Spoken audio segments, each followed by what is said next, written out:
If you thought your aunt's knitted Christmas sweater was the peak of holiday fashion absurdity, allow me to transport you to Victorian England, where New Year's Eve fashion trends reached levels of chaos and creativity that would make even the boldest fashionistas of today blush.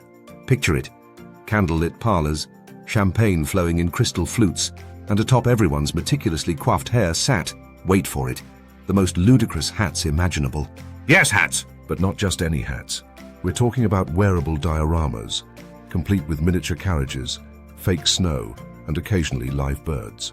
Welcome to the great New Year's Hat Fiasco, a curious chapter in the annals of Victorian excess that proves humanity's capacity for silliness knows no bounds. The Victorian era, known for its rigid social codes and suffocating corsets, was also a time of remarkable eccentricities. As industrialization brought new wealth and materials to the burgeoning middle class, fashion became an increasingly elaborate form of self-expression. Nowhere was this more evident than in the hats of New Year's Eve, which transformed from simple headwear to elaborate statements of festivity and one-upmanship. By the mid-19th century, the tradition of ringing in the new year with a celebratory gathering had taken hold, and with it came the unspoken rule: your hat must outshine everyone else's. These ostentatious headpieces were not just fashion accessories but status symbols. Wealthy partygoers commissioned milliners to create custom hats that often incorporated the latest innovations in science and technology. One particularly infamous example was the mechanical midnight hat, unveiled in 1858. This monstrosity featured a clockwork mechanism that struck 12 at midnight, releasing confetti and, in one unfortunate incident, a terrified mouse.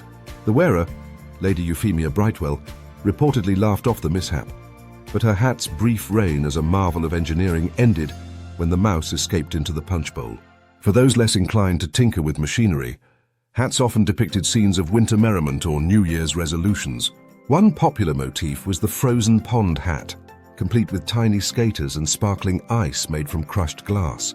Ingenious? Certainly. Practical? Hardly. Many a guest found themselves apologizing profusely for shedding glitter and shards of glass onto their host's Persian rug.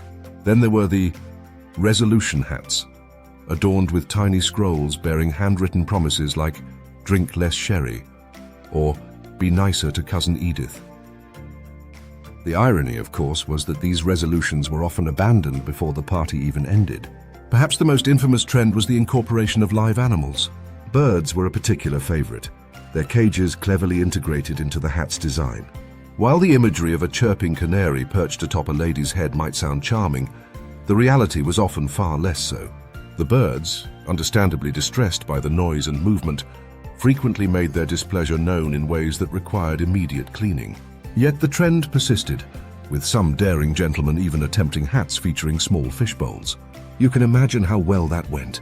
By the turn of the century, the great New Year's hat fiasco had begun to wane, likely because people realized that balancing a miniature train set or a live goldfish on one's head was neither dignified nor sustainable. The advent of simpler, more practical fashion trends in the Edwardian era sealed the fate of the elaborate New Year's hats, relegating them to the dusty corners of history and perhaps a cautionary tale for future generations. So next time you're tempted to complain about an ugly holiday sweater or a pair of light-up reindeer antlers, spare a thought for the Victorians.